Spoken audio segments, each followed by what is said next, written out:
Hi everyone, welcome back to our channel. In this video I will talk about how we can teach language integratedly as a whole. I want to start with a quote from Pat Rigg stated in 1991. If language isn't kept whole, it isn't language anymore. I know that we have become so addicted to teaching grammar in isolation that teachers and also students do not feel comfortable if they miss their daily dosage of grammar.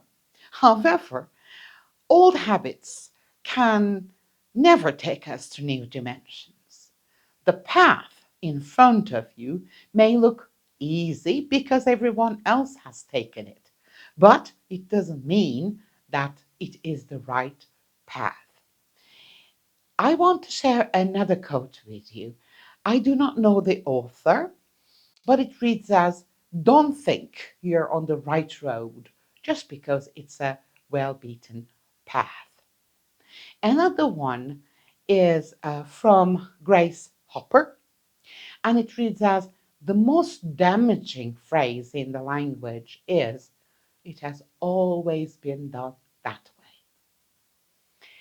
NLP, neuro-linguistic programming, has an adage, and I like it very much. It reads as, "If you always do what you have always done, you will always get what you have always got." Language is the most important means of communication, so we should teach language for communication. People do not communicate with each other for the sake of using grammar. They use grammar to communicate. Hence, grammar is not the master, but the servant. All main language skills, reading, listening, speaking, and writing, and sub-skills, syntax or grammar, vocabulary, and pronunciation, exist to serve communication. We also employ nonverbal and suprasegmental features to communicate. Sometimes just one look, or a smile, or a hand gesture is enough to express the message. All these aspects are like stitches in knitting. They stand together to form a pattern in a whole. They are tightly interwoven.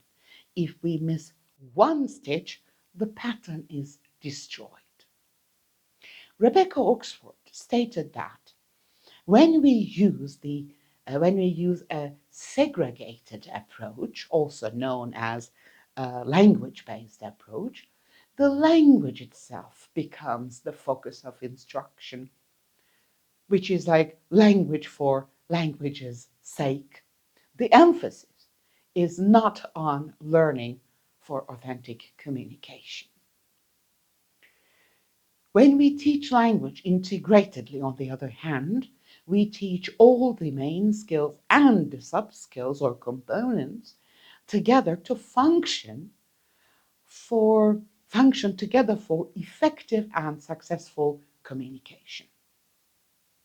Oxford also stated that integrating the language skills promotes the learning of real content, not just the section of language forms.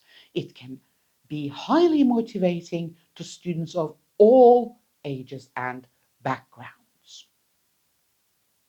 In segregated approaches, language is not taught as a means, but as an end. So the main goal is to teach grammar, language in itself.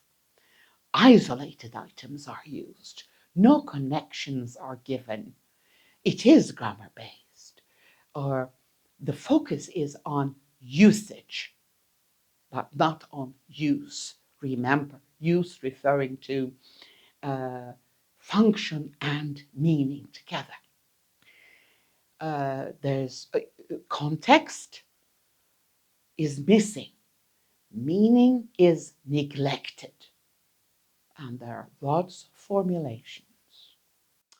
We ask our students to work with little puzzle pieces without showing them where those pieces belong in the big picture.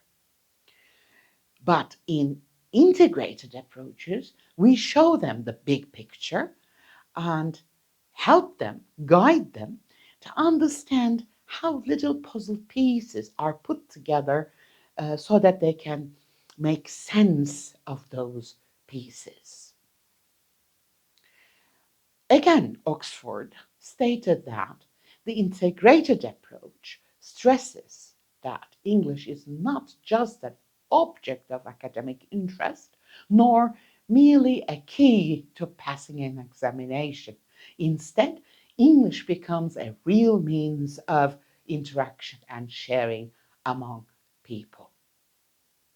Some commonly known and used integrated approaches are procedural or task-based approach, topical, theme-based or topic-based approach, content-based, recently renamed as CLIL, Content and Language Integrated Learning approach.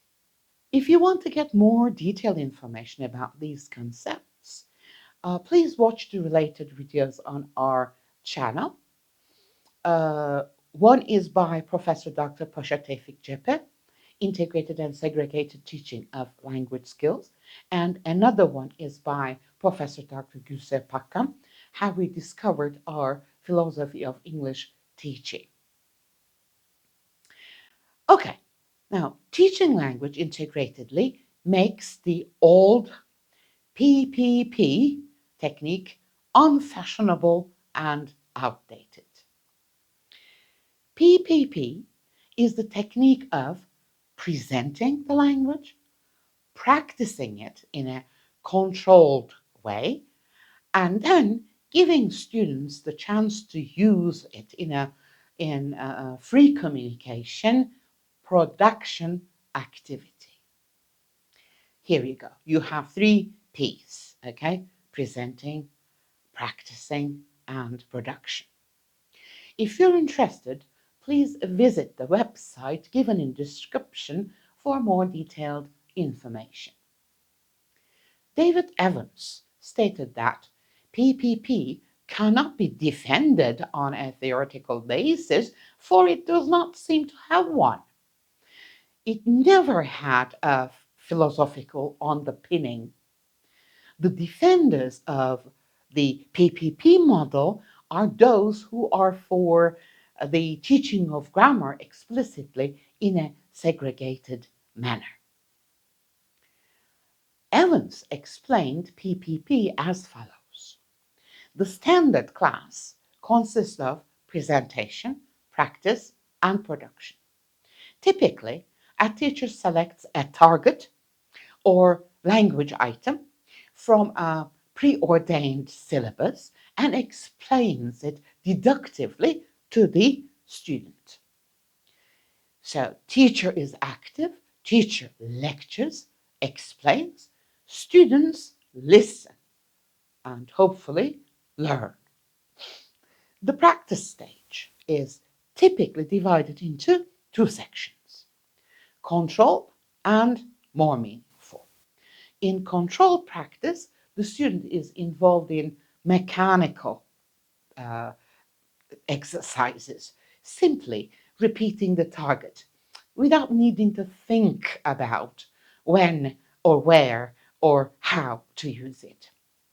In more meaningful practice, the student decides how the target is used and may be required to manipulate the form. The production stage is when the student must decide if and when to use the structure that has been learned. Supposedly, at this stage, the student can communicate, which has never been the case. You can see the references that I used in this video in the description. If you're interested, please do visit the websites or get the books or articles and read more about them. Well, that's all for this video. Thank you for watching. Please don't forget to like this video and subscribe to our channel for more videos and to support Inge. Wish you all the best. Bye.